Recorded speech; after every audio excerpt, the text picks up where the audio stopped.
खुद को super fit और जरूरी वजन से कम रखने के लिए एक अच्छी एक्सरसाइज और डाइट व्यवस्था का पालन करना महत्वपूर्ण है। विशेषज्ञों के अनुसार चलना और दौड़ना दोनों ही गतिशीलता के अलावा कई लाभ प्रदान करते हैं। आपके स्वास्थ्य लक्ष्यों का ख्याल रखना, हृदय संबंधी व्यायाम के बेहतरीन रूप होने के कारण चलना और दौड़ना दोनों ही बढ़िया हैं।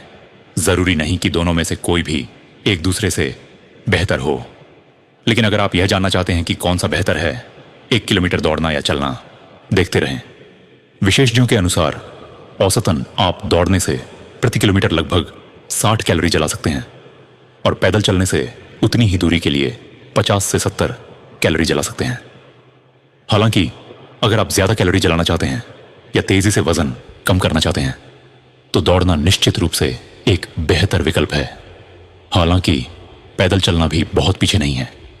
आप तेज गति से आमतौर पर 3 मील प्रति घंटे या उससे अधिक की गति से स्पीड वॉकिंग कर सकते हैं, जो आपकी हृदय गति को भी बढ़ाता है।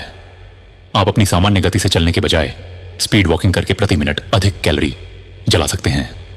साथ ही 3 मील प्रति घंटे से 5 मील प्रति घंटे की गति से पावर वॉकिंग करने से आपको दौड़ने के बराबर कैलोरी जलाने में मदद मिल सकती है। प्रभावी कसरत के लिए विशेषज्ञ पेस ट्रेनिंग का सुझाव देते हैं, जो एक बार में 2 मिनट के लिए आपकी गति बढ़ाने में मदद करता है, फिर वापस धीमा कर देता है। अगर आप भारित बनियान पहनकर चलते हैं तो आप अपनी कैलोरी बर्न करने की संख्या बढ़ा सकते हैं। हालांकि आपको ऐसी बनियान पहननी चाहिए जो आपके शरीर के वजन का 5 से 10% से ज्यादा ना हो। वजन कम करने या अपनी मांसपेशियों को मजबूत बनाने के वैकल्पिक तरीकों के लिए आप अंतराल पर चलने की कोशिश भी कर सकते हैं, जहां आप एक निश्चित समय के लिए गति बढ़ाते हैं और फिर धीमा हो जाते हैं। आप प्रत्येक हाथ में हल्के डंबल लेकर भी चल सकते हैं। आप झुककर चलना भी आजमा सकते हैं, जो दौड़ने के बराबर ही कैलोरी बर्न करती है। उस संख्या को प्राप्त करने के लिए समतल सतह पर चलने की गति के समान ही गति बनाए रखना सुनिश्चित करें। विशेषज्ञ पहाड़ी क्षेत्र की तलाश करने या ट्रेडमिल पर इंक्लाइन पर चलने का सुझाव देते हैं, जिसे आप झुककर चलना का अभ्यास करने के लिए धीरे धीरे 5, 10 या 15% तक बढ़ा सकते हैं। यदि आप शुरुआती हैं तो धीरे धीरे शुरू करें और 15% झुकने तक काम करें। दौड़ने के क्या जोखिम है?